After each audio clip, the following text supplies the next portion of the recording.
When the ice goes out on Lake Superior, Duluth's seasonal crowd comes in. Little kids got to be very wary about their ice cream cones and stuff during the summer. A crowd with wings. Because they'll just fly by and grab it out of the air. And as picture perfect as Canal Park may be, Well, we got good donuts. the city's unadvertised tourist attraction Super 8 Motel at Duluth, how may I help you? is 3 miles away Haven't you heard about our famous bird? No. as the seagull flies. We've had guests come in saying, is this the place with the seagull? Okay, let me see what I've got. Jody Chambers, the motel's general manager, knows it's spring Well, I got the camera on bird patrol right now. when a familiar feathered head Bird's eye view. pops up on her security cameras. Yeah, this is the front door here. And he comes walking right up the sidewalk, right up to the door. And he has a name, too. What's his name? Steven. Steven. Yeah. Man, he was posing for him and everything. They named him Steven Seagull, Yeah, here's the story. and now his springtime return right at the top of the page. makes headlines. Steven Seagull returns to Super 8.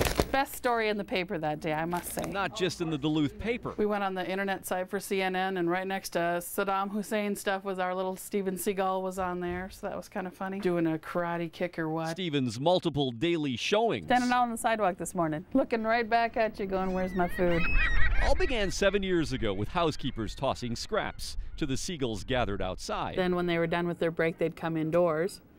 So after that, he kind of figured out that's where the food went. So then he started knocking on the door with his beak. Steven kept coming back. We've had bird fights out here pretty bad, unfortunately. And now he makes sure he's alone. He wasn't going to share with anybody. Well, I saw a bird fly over. I'm hoping it's Steven. Look at the bird. When Steven came back for his third feeding, Sweetheart. he had company, so he waited it out, Mystery Seagull. The making of a story, waiting for the bird. which meant so did we, It's a new documentary. Right here. He has his little supply of donuts. with his plain donuts waiting for him. These are his favorite kind. Oh, there he is. He is fat.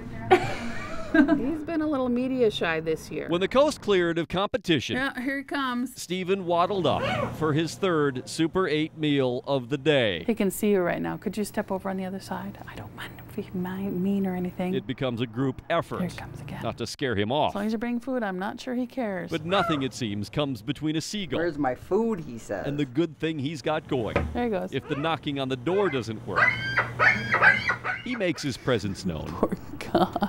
and then keeps waiting, but rather impatiently. I'm gonna feed him. This is just too mean. No one really knows what goes through his bird brain, He's the star. He has his own schedule. how he got this all figured out, Look at him. He's sticking his neck up and stuff. nor do they know if they really got his name right. Nope, I don't even know if it's a Stephen. It could be a Stephanie. I don't know how you tell the difference. They do know it's the same seagull, Where's my bird? because he always does the same thing, Just wants his donuts and goes. year after year, Come on. donut He's a little nervous. after donut, Well, usually he'll catch him and everything like that. until the ice once again returns to Lake Superior. Well, he might come back later. I don't know. In Duluth, Rob He Olson, didn't do all his tricks, but he did a few. Fox 9 News. He's my guy.